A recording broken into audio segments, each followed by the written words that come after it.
Hello, poodling arounders. If you have listened to previous year's podcasts, you will know that Grasmere Lakeland Sports and Show is an event greatly associated with Cumberland and Westmoreland wrestling, fell running, and hound trailing. This year's event, taking place on Sunday, August the 24th, will have lots of drama and expectation woven into it. The Breton wrestlers from Brittany and France are riding really high at the moment, and they have high hopes in around 4 wrestling weight categories. Meanwhile, the Icelanders will be bringing the 4-time Queen of Glima, their form of backhold wrestling. In the under-17s fell race, we have a real cliffhanger, because it's the 50th anniversary of the record set by Graham Moffat of Sedbergh in the 1975 race. A year when Blue Peter's John Noakes took part in both wrestling and fell running at Grasmere. I have to say he didn't fare very well, but look it up. Now that record of Graham's is even older than that of Fred Reeves in the Seniors Guides race, where his time from 1978 has long been a target. So could these records fall this year? Or is it the case that in fact the famous multi-year rivalry between Fred Reeves and Tommy Sedgwick, who I interviewed 2 years ago, was a factor that inspired all of this record breaking? Graham Moffat certainly thinks so. When I interviewed him for a press story, he told me that, as an under-17 runner, he looked up to Fred and Tommy as icons who he wanted to emulate. We see this at times, don't we? Think of Sebastian Coe and Steve Ovett. Maybe there really is no substitute for top rivalries when it comes to inspiring performance. So you know all of this about Grasmere Sports if you've tuned into past episodes. But what about paragliding? Do you associate that with the Grasmere Sports event? Well, today's guest, Paul Abbott, is hoping that you soon will, after what he's instigated this year. Let's find out more. Hello, Paul. How are you today? I'm very well, thank you, Jane. Yes, it's Friday afternoon. I finished all my work for the day, and it's the weekend. So yeah, I'm very cheerful. Oh, great. So good to hear. Now, we have Grasmere Lakeland Sports and Show coming up on Sunday, August the 24th this year. But amidst the Cumberland and the Westmoreland wrestling, the fell running and the hound racing, we've got something new this year, haven't we? Could you tell us what that is, please? Sure. Okay. So I'm a member of the Cumbria Soaring Club, which is the paragliding, the oldest paragliding club in the country, but is the paragliding club for Cumbria, and we're organising what's called a hike and fly race.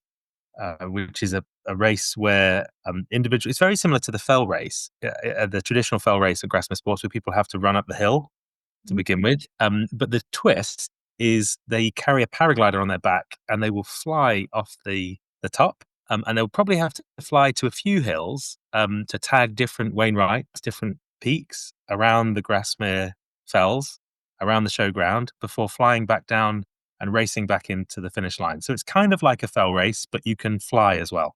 Oh, I see. So this is taking place in the skies above the whole Grasmere area and a little bit beyond, I guess. So over what sort of distance is that likely to be?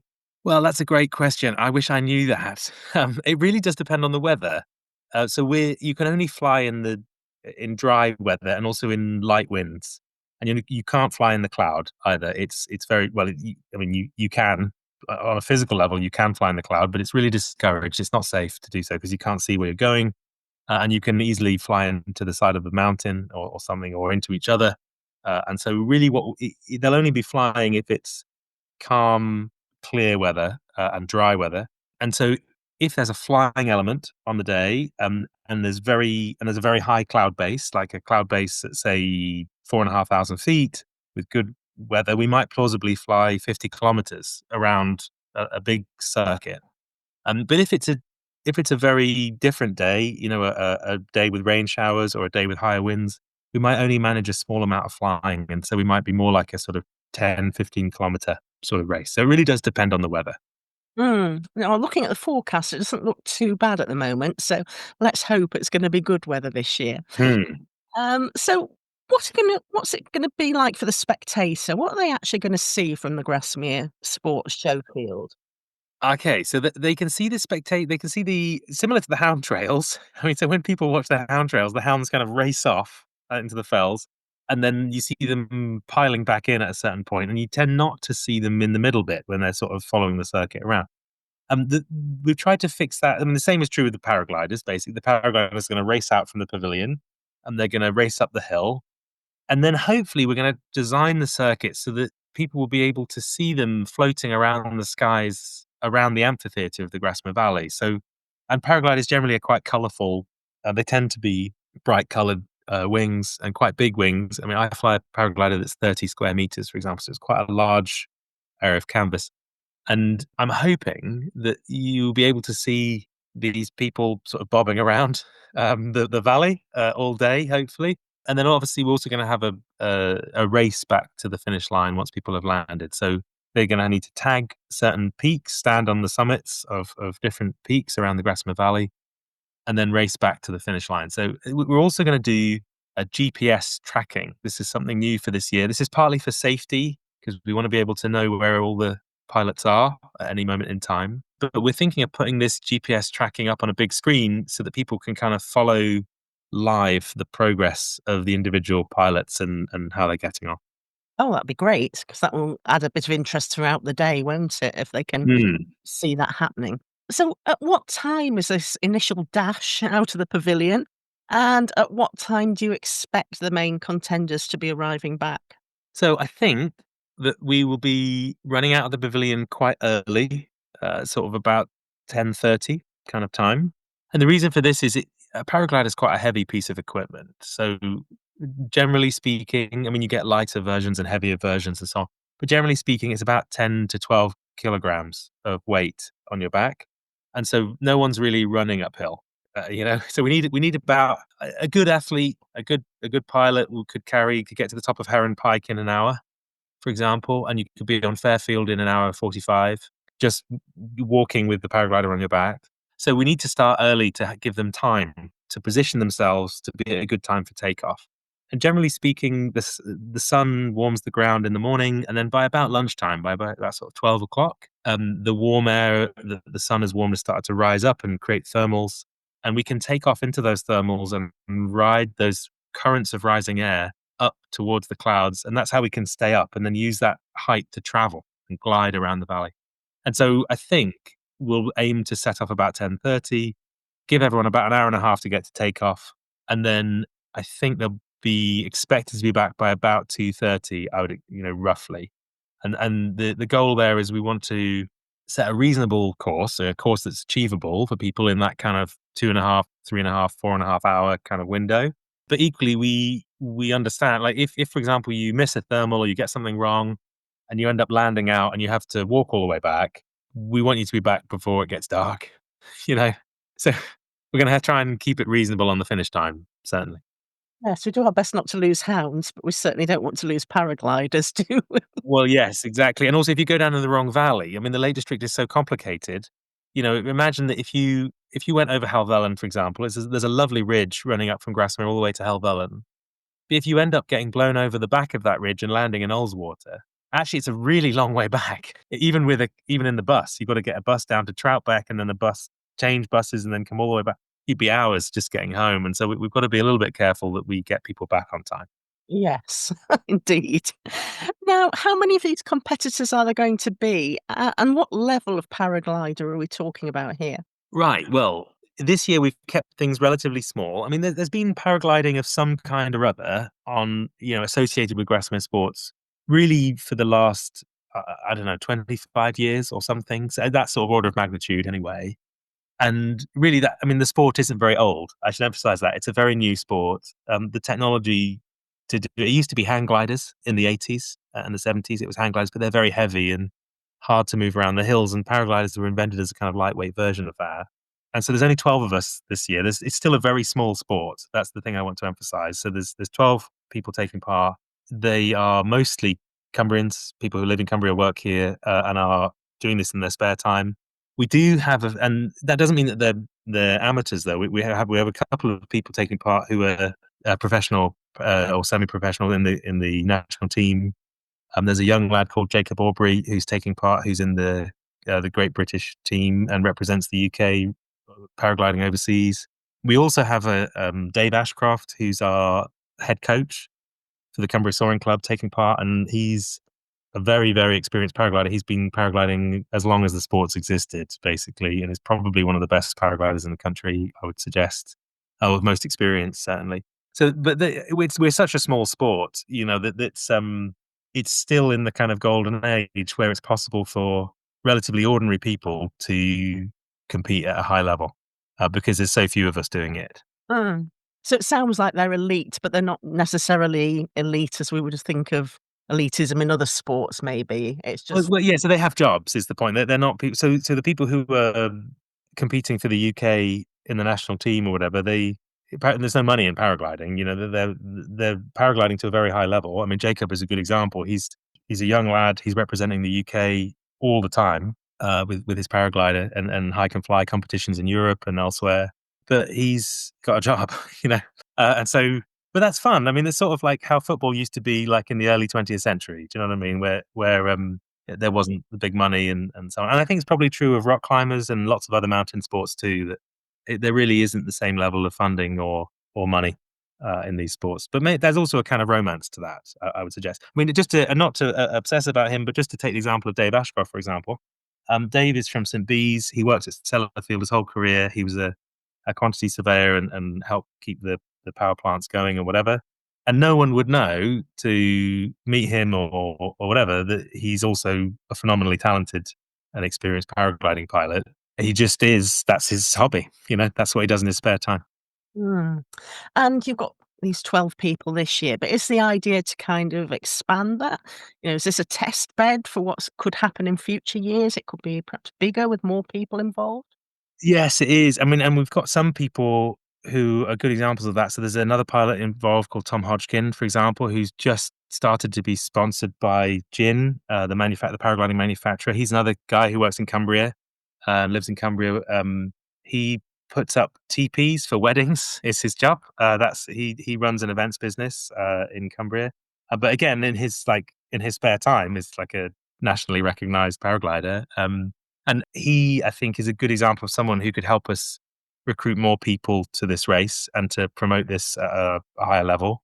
I personally would like to see this become like a modern version of the senior guides race.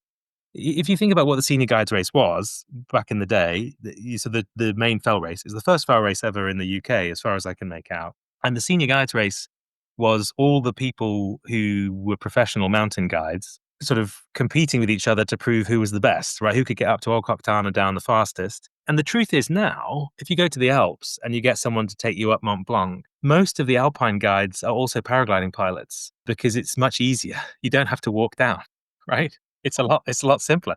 And so the modern paragliders are just tools for mountaineers to use to move around the mountains more efficiently, and in particular to descend more efficiently. It's a lot safer to come off a big mountain in 25 minutes with one long glide than it is to scramble down over a glacier in the dark, over difficult terrain and so on. And so the serious mountaineering in the Himalayas and the Alps is really moving towards paragliders. And I think if you were to invent the senior guides race today, it would probably involve paragliding in some form. This is a safer and more efficient and more cheerful way to move through the skies. I would suggest. Yeah, that's a good way of looking at it, isn't it? It's a solution for these people in the mountains. It's Well, yeah, if you don't enjoy coming downhill on your knees, take up paragliding. That would be my number one recommendation for sure. I just want to emphasize here because paragliders have floated over the show field in the past, haven't they? There has been some sort of paragliding Yes. involvement, but this is completely different, isn't it? This race is something that we haven't seen before. Yes, well, it's different in a few ways. The first is that there's quite a high level of competitor entering. It's been taken relatively seriously, I would suggest, and it's not just free flying. So it's paragliding with an objective. In the past, I think there's been some air displays, and there's been what we call boating around, which is basically where you fly off and you just sort of float around in front of the hill and have a lovely time. And that's nice to look at and it's nice to do, but it's not really mountaineering in the way that hike and fly is. The purpose of hike and fly, which is a kind of subset of paragliding, if you like, is to use the paraglider as a tool for exploring the mountains. That means, so for example, I mean, you have to know the topology of the Grasmere Valley to understand what I'm about to say. But imagine if you walked up Heron Pike, which is the mountain just behind the showfield, but you wanted to also get up the ridge to Seat Sandal or to Fairfield. You could just walk there. Or if you had a paraglider with you, you could take off and the wind that was hitting the side of the ridge would lift you up. And then you could float along. And on a paraglider, you'll move at 30 miles an hour if you want to, rather than walking at 4 miles an hour. And so it's a totally different game to try and get high on the paraglider and then to fly along the ridges and then to land again. And there are some bits that are easier on foot and there are some bits that are easier in the air. And it's a way of moving through the mountains efficiently. And also, for example, there's a big walk in the Lake District, the Three Peaks. Lots of people every year try and attempt the Three Peaks. So Skidder, Helvellyn and Scarfell Pike all in a day. That's quite hard to do in a 24-hour period. And people tend to do it around June when the solstice, when there's lots of daylight. There are lots of people in the Cumbria Soaring Club who've done the Three Peaks on a paraglider in a few hours. Because if the wind is right and the weather is right and the cloud base is high enough and you're moving at 30 miles an hour, you can do it really quickly, right? And the same is true that Tom Hodgkin, who I mentioned earlier, who's taking part this year, he was the first person to complete the Bob Graham round on a paraglider. Now, the Bob Graham round is, probably the hardest, or one of the hardest, certainly circuit routes in the Lake District. It's very, very sought after by serious fell runners. And Tom, I think even he would say, is averagely fit. But with a paraglider, he did the whole thing, I think, in 15 hours, which is a phenomenal effort because you're just so much more efficient. Even carrying the extra weight, your ability to cross valleys without losing height, it's really just a different sport, I would suggest. And how do you think this is going to be received by the people, the crowds that turn up? And do you think it's going to bring in new people who perhaps have never visited the show before? Okay, so that's a good question. I hope that people enjoy even if they don't know anything about paragliding and think it's all lunacy, which, there's a good case for that. But I hope that it's at least pleasurable to watch. I want to emphasize that paragliding, the type of paragliding we do, which is cross-country paragliding, really has a very good safety record and it is very gentle and you can fly the wing slowly. So if you apply the brakes to the wing, you fly at maybe 10 to 15 miles an hour. So you're about the pace that you could jog at, for example. That's very different to base jumping or speed flying or these much more adrenaline-based air sports that involve people moving at much higher speeds and with much more G-force and so on. So I think that I don't know if many people will be tempted to try it, but I really think that if I can do it, anybody can do it. And it's much more gentle than perhaps people would expect. It's much more scenic. That it's not it's not really an adrenaline junkie sport. It's really very relaxing to do. And I hope maybe that we inspire some people to give it a go in the future. If they enjoy the fells and they don't like walking downhill and they want to sort of ride around the sky. It's the closest thing you can get to skiing in the Lake District, basically. We're never going to have skiing here really on a big scale, other than perhaps half a week in February. But paragliding we can do all year round, and it's really the closest thing we can get. But if they aren't tempted by that, if nothing else, hopefully it will just make a beautiful spectacle for people to watch as they're enjoying the rest of the show. Yeah. And people may think that Grasmere Sports has only really featured 3 sports: athletics, stroke fell running, hound trailing or racing as it's now known, and Cumberland and Westmoreland wrestling. But that's not the case, is it? Because over the years and over the decades, there's been quite a few different things that have entered the programme. Yes, I think that there was quite a good foray into mountain biking for a bit. I think that was quite a cheerful, at least that's my memory. I mean, I've been coming to the sports since I was about 5 years old, on and off, and I'm now 39. So how many years is that? I don't know. But I remember there was a period of mountain biking. I think there might be some cycling in the future, again, if we can persuade, even if it's just track cycling. The athletics also is really fun. I remember doing some athletics. That's more track racing rather than fell racing. As a kid, I've also, embarrassingly, I've always been a big fan of the beer tent.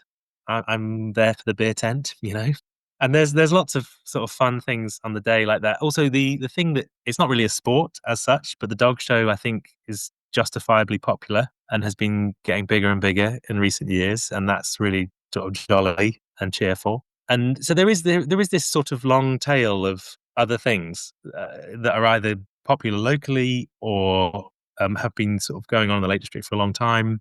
And in the case of the paragliding, obviously, it's really relatively recent. It didn't exist until the last few decades. And so it's kind of a bit of a quirk of history. We just happen to be living through this period of time when it's being invented, you know? You forgot the pole vault there, Paul. Oh, the pole vault. Sorry, the pole vault. Yes, I guess that would be athletics, maybe. But yes, there was. I think I've seen. I'm not really a pole vaultist. I confess. It's probably not my natural ability, but there must be people who've loved the pole vault over the years. I feel sure. Yeah, I mean, that must have been quite incredible when we had that. But I think I seem to recall that maybe pole vault was invented in Ulverston, so I think it had Right. Cumbrian root. I don't I know have seen a video. There is a great video on YouTube of the pole vault at some point in the early 20th century, I think, of these. They're mostly lads, but there's some ladies doing it, pole vaulting, and there's no crash mat. You just had to be good enough to land on your feet because that's how it was back in the day. Do you know what I mean? That was just what was done. And so, yeah, I think the health and safety people, maybe I don't know, the whole pole vault had to modernize, and there are still pole vault stands and things in the pavilion, I think, the old ones, the old bamboo ones. I'm sure I've seen them in there. Mm. Oh, hardy Cumbrians landing on Yeah, I mean, I honestly, if you do one thing after listening to this podcast, I really encourage you to go on YouTube, like Grasmere Sports from the 20. There's some old videos on YouTube, and most of them are of pole vaulting actually, and it looks wild. I don't think we'll be bringing that back. No, No, well, sadly not. No. I won't be doing crisis PR for any injuries Yeah, incurred. yeah, exactly. How important do you think it is to keep diversifying the programme by introducing new things? That's a good question. It's similar to sort of the question about the Olympics, the modern Olympics, which is more recent as an invention than Grasmere Sports. I'd like to point out Grasmere Sports is older than the modern Olympics, but the Olympics tries to do this every few years, and I think sometimes it's been successful and sometimes it hasn't. So that's just my personal opinion. But if you think back, I really enjoyed watching the rock climbing in the Olympics, the most recent one, whichever one it was. That was really good to watch, and some of the climbers are I mean, and England was doing really well at that. And we have some great climbers, and it was really good television. I'm not sure that the golf grabbed me. And there'll always be some duds, and perhaps other people love the golf. I don't know. It's just not really my cup of tea. Can't you? Like, why have it on the Olympics? I wasn't convinced by that. So I think there is a positive reason to add new things and to try new things. Not all of them will work. Some of them will be duds or overly complex or not quite right for the event or whatever. I don't think that Grasmere Sports would be better if we suddenly had the Ryder Cup in the middle of it. Do you know what I mean? I'm not sure that would make sense. But I think that if they're mountain sports, it makes sense. Like, I would love to see swimming. There's a really good and cheerful scene of wild swimming at the moment in Cumbria. Lots of people. In the Great North Swim is a good example around Windermere. Lots of people are going out in the tarns and other things, and I would love to see that represented somehow. The truth is, you have to get the clubs themselves, the sports clubs themselves, to run these events. It's not possible for the sports committee to personally run all these individual contests. The individual sports clubs need to do it. But I think swimming would be cool to see. I also think some more cycling. Lots of people come to the Lake District now to cycle here, either on the roads or in the mountains. And I'd love to see that represented somehow. And I think also this year, which I think we used to do a lot of, and then it sort of fell into abeyance, but it's coming back a bit, is more of the young farmers and seeing what the young farmers are up to across Cumbria. And I think that's important too, because they've had a bit of a rough time recently, and it's nice to see that side of Cumbria being supported and celebrated, really. Yeah, I'm not sure that every sport will work, but some of them for sure. I don't think we'll be looking at break dancing, will we? Yeah, it is. Yeah, but things that are genuinely local and that people really come here to enjoy, I think are worth looking at. Yeah. Definitely.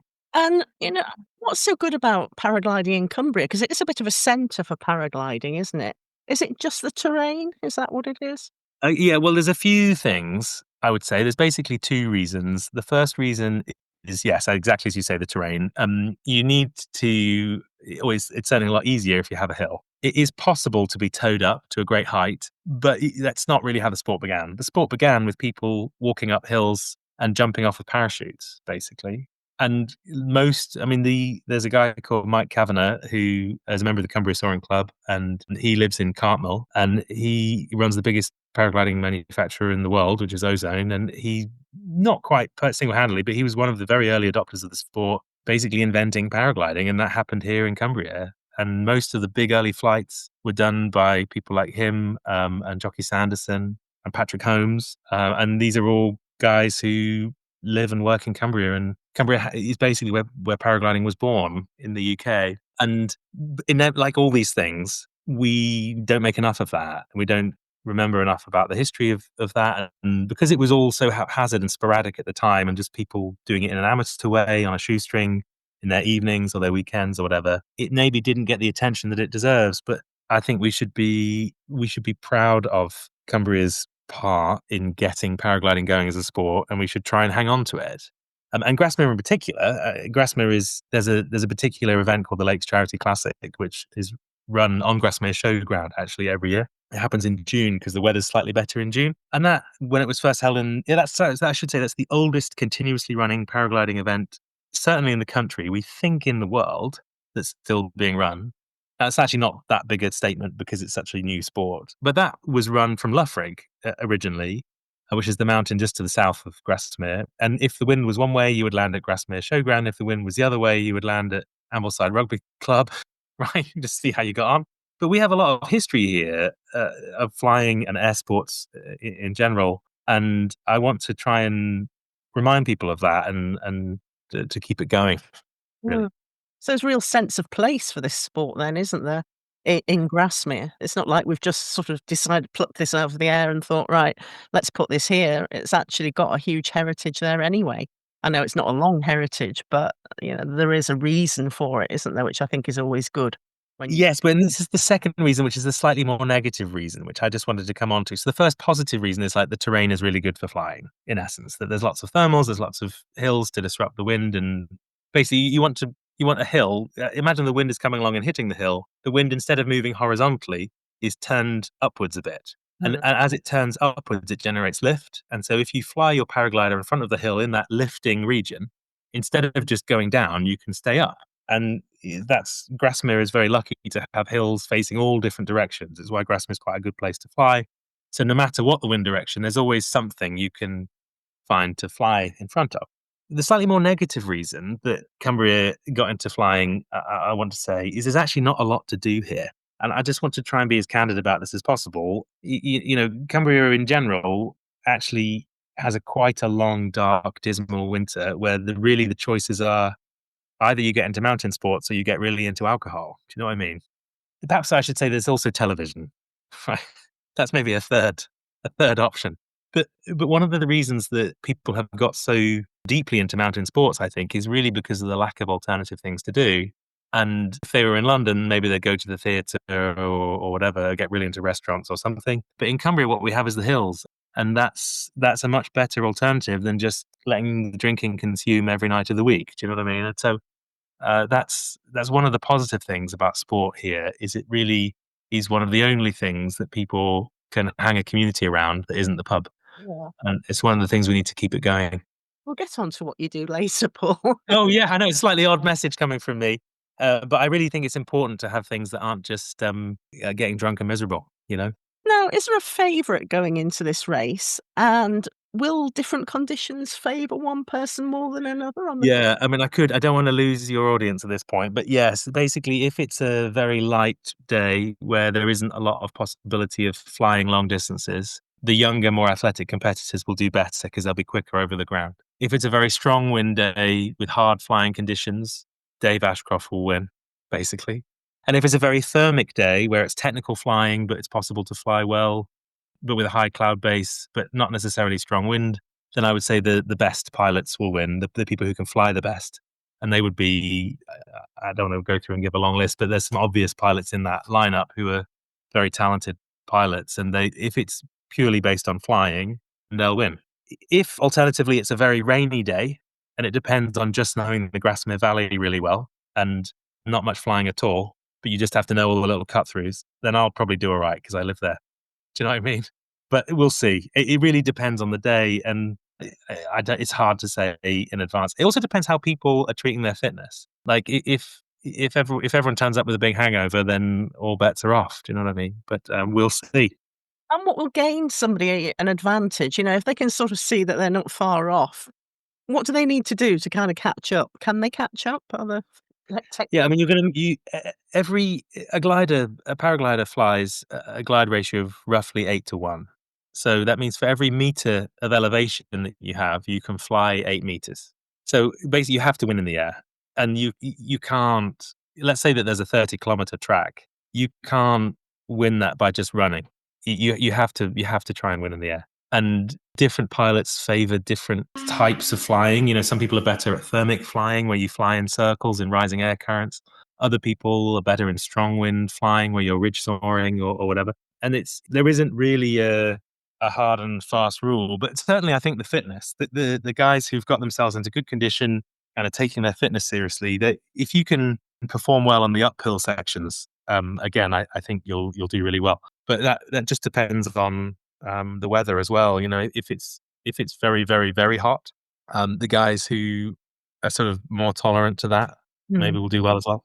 sort of organisation-wise, how difficult is it to arrange an event like this? And do you need to liaise with air traffic control bodies and landowners and that sort of thing? Well, so we are regulated by the British Hang Gliding and Paragliding Association, of which we're all members. Every pilot taking part has a license, a pilot's license specifically, which enables them to fly cross country. We're all insured for doing that, which is important. The landowners, there's an important point to make here, which I want to emphasize, which is that the landowners own the land. The air above it is airspace. So from 1 millimeter above the land, it's all what's called Class G airspace, which means it's free and unregulated. It's why the RAF can fly through so regularly with their military training flights through the Lake District, for example. So we don't need permission to fly over areas of land. What we do need to be very careful about, though, is keeping a safe distance and a safe height away from people and buildings. There's really strict rules about making sure that you're at a safe distance and a safe height above built up areas and large congregations of people. And it's why we're asking the competitors not to fly below 1,000 feet above the showground itself or above Grasmere Village. And unless they're taking off or landing, they really shouldn't be that close to the terrain or each other either. And really, that's safety oriented. But they all know that. They're very experienced paragliders. In terms of notices and whatever, we do lodge things called a NOTAM, which is a notice to airmen, which we lodge with the Civil Aviation Authority, which is just to warn other pilots that we'll be flying around in this area. It doesn't stop the RAF, for example, from using this area to train for low flights, but it just gives them a little bit of a warning that they should expect paragliders in the area. But yeah, there is quite a lot of regulation that goes into it, which is safety based. And mostly the answer to those regulations is that you have to be quite experienced or high air time pilots to take part. Yeah. It was, I was thinking about the RAF planes coming through and thinking, are they gonna know that you're there? Well, yeah, we also have quite a lot of electronic sort of radar emitting things on us. They don't necessarily look at those. We do carry them, but whether in the jets, whether they have time to check or not. What we normally do is we lodge a NOTAM, the RAF look at those, and generally speaking, the pilots will ring us on the morning and ask where we're intending to fly. And then we have a conversation. And what normally happens is we agree to fly on the ridge and they agree to fly in the valley. And then it's a very big sky up there. Do you know what I mean? But we both don't want to be near each other. Now, once this event's taken place this year, how soon will you start thinking about next year? I mean, what's the process going to be? Are you going to just evaluate how it's gone this year? Yeah, I'd like to see that. I mean, I think we will. My commitment is to try and do it every year for as long as I can. I might slightly tweak the format, and I'd be interested in what the two officials running the race are Chris Field and John Westall, who are both very experienced pilots, and they're focused on the kind of the commentary and the safety and the scoring aspect. And I want to make sure that they have all the resources that they need to do it well. In particular, 12 pilots is really quite a small group of pilots. It's quite easy to keep that sort of size safe and tracked and so on. If we were to scale it up to more like 100 pilots, it would get very much more complicated. And so I want to be careful before we get too big to make sure that it's all doable. I personally think that it would be nice to see also some pilots just free flying in the valley at the same time, because quite a lot of the guys who are in the race might spend a lot of time on the ground, and then the people who are just visiting the sports won't be able to see them as easily. And Mm. so we're trying to encourage other pilots to come and just kind of boat around and provide a bit of a spectacle. And we'll try it and we'll see. And, I would like to, my ambition is for it to be a permanent part of the Grasmere Sports, and simple enough that paragliders of all levels can come and take part and give it a go. That's my goal. Mm. And will you be trying to elicit feedback from people who are spectating to see what they think? Yeah, absolutely. I'd love to hear people's opinions. I think the test will be, does anyone notice that it's happening? Do you know what I mean? If you ask people as they're leaving, did you know there was a paragliding race on today? If they all say no, Mm. then we've probably got something wrong. But yeah, I want to improve it as much as I can, and make the race as enjoyable and as good watching, and also good for the athletes too. I mean, that's the thing I really I believe about these events. These events are for the audience to some degree, and obviously those are the people. They're the people who are paying. But the people who I really care about the most are the athletes taking part. And the reason for that is that I think these events ultimately are for the athletes first and foremost. If you think about last year we had terrible weather on the sports. It was really rainy and wet and horrible and biblical almost. And we still had thousands of people turn up, and they were mostly the competitors or the families of the competitors who were Mm. just bringing towels and soup and spare trainers and whatever, right? And they're for me the bedrock of the sports. That's what the sports is for. Yeah. I like that people come and visit it and watch it and so on. But really, the most important thing to me is that people take part. And obviously, for different people, it's different things. Some people love the dog show. Some people love the fell race. Some people love the kind of the pageantry of the day and whatever. And so people have all different types of enthusiasms for different elements of it. But yeah, for me, if I can persuade one or two people that maybe they should give paragliding a go, I feel like I'll have. That's what I want to accomplish. Mm. Yes, definitely. And I don't know if there's much that's particularly new apart from this, but I have heard something about cardboard cutouts. What are Oh, they? right. Yeah. So you can get a photo as a wrestler or something. I don't know. This is probably above my pay grade. I think this is, yeah, there's some sort of fun stuff going on somewhere on the field. Yeah. Yes. Yeah. There's always this type of thing going on somewhere, I think. Now, we did intimate at this, but, just so people know, the world of paragliding is your aerial life, but it's not your day job, is it? Well. No, it's not my day job. So having given a sort of lecture about the perils of alcohol, I run a pub and I have a distillery. We're quite focused on whiskey, but we make a little bit of rum and gin and some beer and cider and stuff as well. And yeah, professionally, I make alcohol for a living. And so it's a bit odd. I would give like a long speech about the perils of excessive alcohol, or whatever. And I've helped for many years with the beer tent at Grasmere. In fact, that's how other than attending just as a punter, that's how I kind of got more involved in the sports. Is I think in 2016 or 17, I started running the beer tent for the sports and being on the bar, and just kind of got pulled in that way. And it was actually because I used to be when I was on the bar and I would watch the paragliders flying around, just boating around normally. It wasn't like a race or anything, but I would watch them and I would think, wow, that's incredible. I wish I could do that. And that's actually how I got into it, oddly. So it's always been important to me to try and, well, if the biggest thing was trying to get over my physical fear of it, right? You have to like people. Obviously, this is an auditory podcast, so no one's going to see what I look like. But basically, you have to imagine a fat bloke in the like towards the end of his 30s who eats a pub lunch every day and makes alcohol for a living, right? That's me. So the big thing for me to get into paragliding was to get over my physical fear of doing it. It's hard to explain, but like it's basically a bin bag attached to some dental floss style string, and you lift it over your head and you hope that it flies, and it comes out of a rucksack all sort of baggy and folded or whatever, and it's not obvious. It's kind of like the difference between lots of individual birds flying about and then suddenly you see a flock of starlings and it's like a totally different organism. And the Mm. same is true with a paraglider. You pull it out of a bag and it's just like a floppy, useless bin bag, and then you just inflate it in the right way and lift it up, and suddenly you're 100 feet above the hill and you're flying around. It just doesn't make any sense. And so, yes, I'm professionally run a pub, but the getting into sports and getting into paragliding in particular has really helped me to keep a lid on my drinking. And so if nothing else, that's a positive thing that it's done for me. No, you won't be one of those that's had a heavy night the night before. You'll be out there ready to go. Well, yeah, that's my plan. Beat all the competition. Well, hopefully, yeah, I would like to. I did okay in the X Lakes this year. I won the 1 day competition. The X Lakes is a hike and fly race. The 1 day is like the weekend warrior bit of the 2 day is the serious race. Dave Ashcroft won the unsupported category of the 2 day this year, which is basically 2 days sleeping on the fells, tagging as many waymarks as you can, and so on. So yeah, I would like to give a good account of Grasmere if I can, rather than just see all the pilots from Keswick or wherever win it, which they normally do. Mm. Yeah. Well, I do admire you. I think, yeah, it's marvellous, especially the tale about how you just watched it from the beer tent and thought, "I want to do that one day." I Well, it's think totally true. It's totally true. It's a wonderful thing. I can't.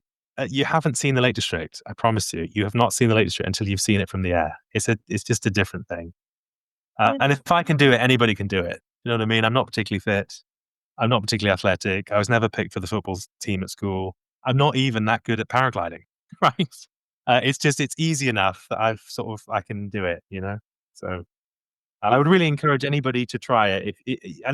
Lots of people say, "Oh, I'm scared of heights," or whatever. But it's really not like that. It's being up in the air is different from being on the edge of the cliff. It's a different sort of sensation. I'm not sure it's something that I could do. I think I would be very fearful, but I Well, never say never. Never say never. I do admire you greatly.